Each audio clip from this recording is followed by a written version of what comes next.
Ողջույն սիրելի առաջին դասարանցիներ, շարունակում ենք դասապատրաստման աշխատանքները։ Այսօր սովորելու ենք, տեսնենք, որ հնչյունը եւ նրա տառերը ինչ է պատկերված նկարում։ Օդապարիկ, օդապարիկ։ Հնչեցնենք օ։ Ինչպիսի հնչյուն է օն, երեխաներ։ Օն ձայնավոր հնչյուն է։ Տեսեք ինչի տեսք ունի օն։ Օղակի տեսք ունի։ Օ տբակիր մեծատառ, օ տբակիր փոքրատառ։ Օ ձեռագիր մեծատառ, օ ձեռագիր փոքրատառ։ Շատ հեշտ է գրելը, զրոն արդեն սովորել ենք, նման է զրոյին, ինչպես նաև Գ-ի մասնիկներն են։ Օղակ։ Կաշտում ենք բառերը։ Օղ, օղակ, օր, օրացույց, օրոր, օրորոց, օճառ, օճառաման։ Տեսեք երեխաներ, բառերը գնալով աստիճանաբար ավելի բարձրանում են։ Դուք պիտի շատ կաշտաք, որպեսզի ձեզ համար ընթերցանությունը լինի հեշտ եւ հաճելի։ Ով ավելի շատ բառակապակցություններ կկազմի, ոչ բառով երեխաներ։ Օձ բառով։ Թունավոր, օձ, ջրային, օձ, կանաչ, օձ, սողացող, օձ եւ այլն։ Կաշտում ենք քամու օրորը։ Օրոր ասեմ, քնեք անուշ, օրոր ասեմ բալիկներ,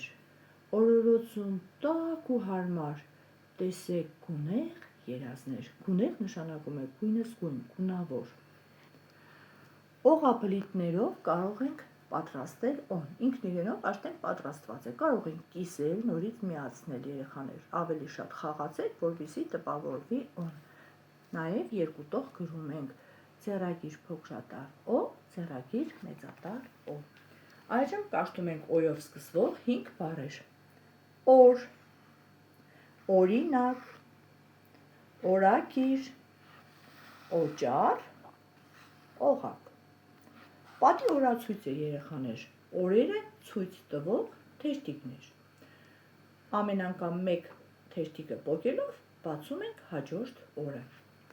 Օրացույցը այս տարվա իմ սենյակում կախեցի։ Օրն աննկատ անցնում է, օրացույցը մաշվում է, ամեն մի նոր տարվա հետ օրացույցը փոխվում է։ Երբ տարին վերջանում է, դեկտեմբերի 31-ին այլևս օրացույցի վրա թերթիկ չի մնում եւ նոր օրացույց ենք վերցնում։ Այժմ կազմենք նախադասություններ օձիք բառով։ Մայրիկս աշտուկեց վերնաշապիկի օձիքը։ Օրորոց բառով կազմենք մանուկը քնած է օրորոցում։ Եվ ստանում ենք 3 անուն եւ գրում։ Օյով է սկսվում 3 բոլոր անունները։ Օրի, օնիկ, օհան։ Այսօր էլ այսքանը, կհանդիպենք հաջորդ դասին։